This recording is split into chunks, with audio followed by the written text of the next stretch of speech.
Hello, my name is Ken Wilson, and I'm going to be showing you a quick method of importing transactions into QuickBooks Desktop. Disclaimers. This video shows how Microsoft Excel can create an IIF file in seconds that can be imported into QuickBooks. This is not a QuickBooks or Microsoft Excel tutorial. This video does not teach how to create macros. Who is this video for? QuickBooks users who manually duplicate transactions from another software into QuickBooks. QuickBooks users who want to save time and reduce redundancy of work. The scenario. A business, Ultimate Lawn, sells products over the counter in a POS system, point of sale, system called Galaxy. Galaxy can only record sales, so QuickBooks is used for every other accounting function. The sales from Galaxy are needed in QuickBooks, but there are too many to re-enter manually. So the requirements. First, you must have QuickBooks Desktop or some other accounting software that allows you to import entries. You must also have Microsoft Excel. A Microsoft Excel export from the other software with all the data needed for QuickBooks entries. For example, if you're importing invoices, you will need the customer name, the item or service, the amount, and the date. So we're going to hop into QuickBooks now, and here is a QuickBooks company file. There are customers already inside this file, but there are no transactions. So I want to get the transactions from the POS system called Galaxy. So in Excel, I have a copy of that export. And depending on the software, the exports often look very different. Some of them have titles, some do not, as in the case here. The layout will be totally different. Things may be in different columns and rows, but they all can be read in some way. So this particular one here, Deborah Dean, on July 15th of 2022, purchased ZP tracking powder for $100. And these are a list of different invoice transactions. So QuickBooks is not able to read this file in this particular format. It has to be in the file form of an IIF. So there's a macro here that can do this for me. So I'm going to go to the Developer tab, Macros, and this is the macro here, Create IIF File. So I'm going to click Run. It's going to move pretty fast, but what I want you to do is look in this corner here at the status bar, and Excel will actually narrate to you what's happening. So I'm going to click Run.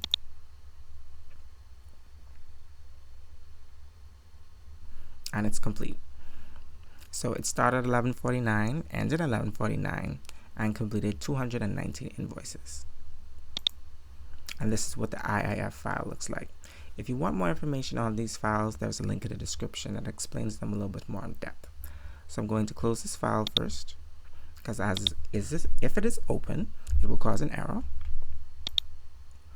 I'm also going to close all of these windows, because when you import IIF files, it will tell you need to close all the windows first. So I'm going to close all. So now to import, I'm going to File, Utilities, Import, IIF Files. Import IIF, and this is the file here. And I'm going to press Open. So the file is now importing. I'm going to now start the timer so you can see how long it takes. So we can talk a little bit more while we wait for this. So what type of transactions can be imported into QuickBooks? AR or AP invoices and payments, general journal entries, chart of accounts, budgets, customer types and jobs, any list, customers, items, classes, payment methods, shipping methods, etc., much more. And there are a few that actually cannot be imported. These include inventory adjustment, paycheck, payroll liability, year-to-date adjustment, payroll liability, payment, order sales, assembly item bills, sales tax liability. Okay, so let's see how far the import is so far. So we're now at 36%, and it's been 51 seconds. Okay, so going back. So why is this macro helpful? It takes a fraction of the time. 219 invoices are going to be imported in less than 3 minutes. That's less than 1 second per invoice. It takes 2 to 5 minutes to create a single invoice manually in QuickBooks. That's 7 to 18 hours reduced to under 3 minutes. Improved accuracy. Once the data is correct in your export, the data will also be correct in your import. When entries are redone manually, errors are inevitable, and they can be costly and time-consuming to firstly find and then correct. Identical data. Sometimes clients will opt to summarize data in their main accounting software, for example, QuickBooks. One single invoice per day may be recorded that represents all the sales for this day. But suppose you want to use QuickBooks to create customer statements. You couldn't, because there's only one single customer inside QuickBooks and all the invoices are in that one customer. Yet, in the physical sense, those are several different physical people, all with different names, different invoice amounts, different email addresses. So this scenario, it would not work. But if you use the macro, you'd be able to still retain all those features because each invoice will be imported individually with its own unique customer name, amount, date, etc. Migrating data. If you're moving from one accounting software to QuickBooks and others, this will allow you to create original looking data. You won't be forced to import balances only. So original looking data is, it looks like someone historically back in the previous accounting periods went and they create all these invoices manually. It will appear that way even though it's imported. You wouldn't be forced to just import balances. Often when companies move from one accounting software to the other, they will choose a certain time, let's say a year or two, and they will start with a beginning balance and they will start to record transactions after that. And although that may be easy, it can also cause problems for other areas within the company. Speaking as someone who has worked in accounts receivable for several years, that's going to be an obstacle to me.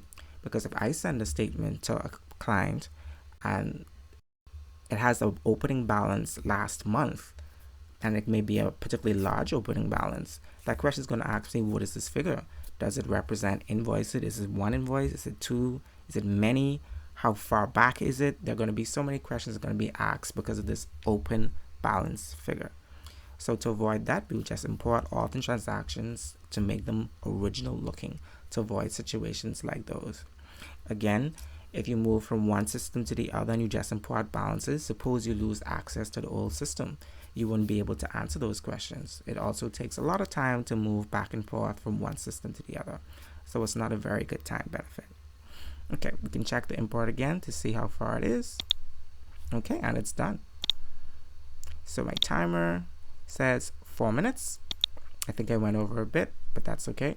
So 4 minutes, we imported 219 invoices, and we actually can check those. So going back to why this is helpful again, you can also have countless copies. So if you're in a situation where you are migrating from one accounting software to the other, you can have a team. As this Excel file, it can be duplicated, the multiple persons need to import. One person can import invoices, the other payments, the other general journal entries, etc. Okay, so let's check to see if this information is actually correct. So I can go to my Excel file and I'm going to choose someone at random, Gene Gibson.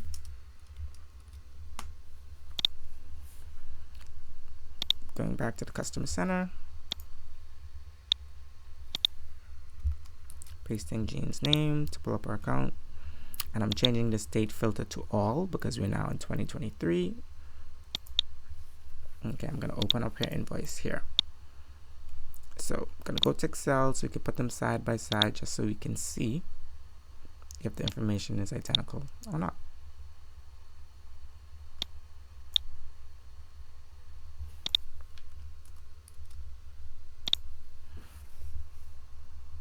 Okay, so this says Gene Gibson.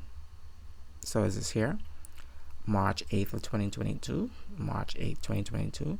Max Force granular fly bait, $112. Max Force fly bait, $112. So we can see the transaction is perfectly correct. So how do you get a copy of this macro? You can send me an email. All the information that you have would be helpful, including the type of accounting software you're using, the type of transactions you want to import, etc. Anything that you can think of that may be helpful, you're welcome to send the email. Additionally, any particular tedious task that you do every day that you feel can be done quicker, I'm always open to new projects. So you can just send me an email about your situation and I will be glad to tell you my ideas to see if I can assist. Thank you for watching.